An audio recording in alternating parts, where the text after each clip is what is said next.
أولهم هو لواء أحمد رشدي، ثالث وزير للداخلية في عصر الرئيس مبارك، الذي تولى إدارة تلك الوزارة في الفترة ما بين عام 1984 وحتى عام 1986، حيث جاءت نهايته كوزير للداخلية عقب أحداث الأمن المركزي الذي أثار جنوده حالة من الاضطرابات نتيجة اعتراضهم على تبني دخولهم، حيث خرجوا من سكناتهم مدججين بالأسلحة، ولم يستطع أحمد رشدي التصدي لهم، مما دفع الرئيس مبارك لاستدعاء القوات المسلحة لتنهي الموقف خلال 7 أيام، ونتيجة لذلك تقدم أحمد رشدي باستقالته.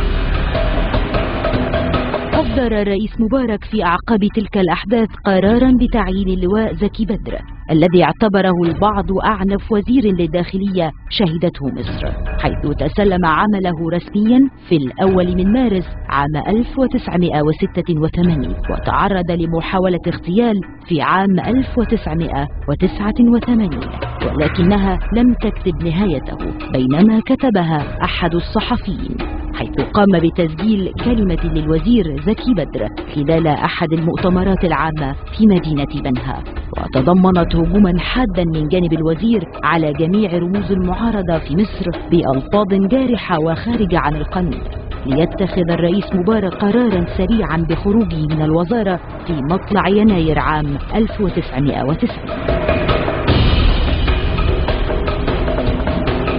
وسط ظروف ساخنة ومع تصاعد المعركة الدموية بين الأجهزة الأمنية والجماعات المسلحة على نحو مغاير، في عام 1990 تولى عبد الحليم موسى منصب وزير الداخلية، وكان ذلك بعد مقتل المتحدث الرسمي باسم الجماعة الإسلامية، وهو ما اعتبرته الجماعة اغتيالا أمنيا قررت بموجبه الرد، وبالفعل خططت الجماعة لاغتيال وزير الداخلية محمد عبد الحليم موسى في نفس العام، غير أن القدر وقف لصالحه، حيث تصادف مرور موكب رئيس البرلمان الأسبق الدكتور رفعت المحبوب لتغتاله الجماعة الإسلامية ظنا منها أنه وزير الداخلية عبد الحليم موسى. تبنى موسى بعد ذلك محاولات لإجراء حوارات مع قادة الجماعة، إلا أن الظروف والأجواء المحيطة لم تكن كفيلة بإنجاح هذه الحوارات، وهو ما اعتبرته دوائر سياسية في مصر إجراء غير موفق، مما أدى إلى تراجع أسهمه، وتمت إقالته بعدما لقب من قبل الأوساط السياسية بشيخ العرب.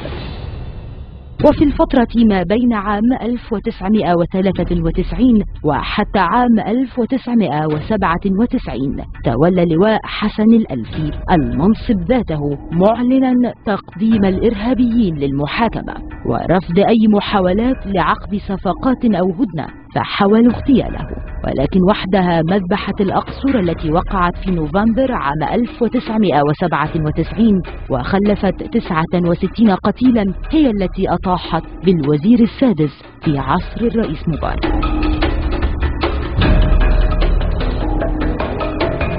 وعقب إقالة الألفي وقع اختيار الرئيس مبارك على لواء حبيب العدل القادم من رئاسة مباحث أمن الدولة، وهو الوزير الذي استطاع البقاء في منصبه لمدة 14 عاما، وهو الوزير الذي لم يهتز تحت وطأة الأحداث التي مر بها والتي كانت كفيلة بإقالته في أكثر من محطة، لكنه حظى بثقة الرئيس ليتجاوز كل ما واجهه من أزمات، حتى جاءت سلسلة مظاهرات الغضب لتطيح به بعد قرارته التي أدت إلى حالة من الفلتان الأمني لم تشهدها مصر من قبل.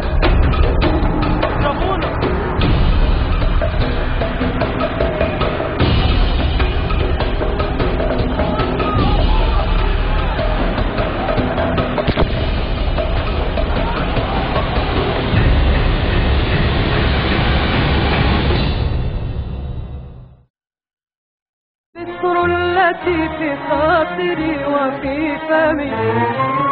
أحبها من كل روحي ودمي.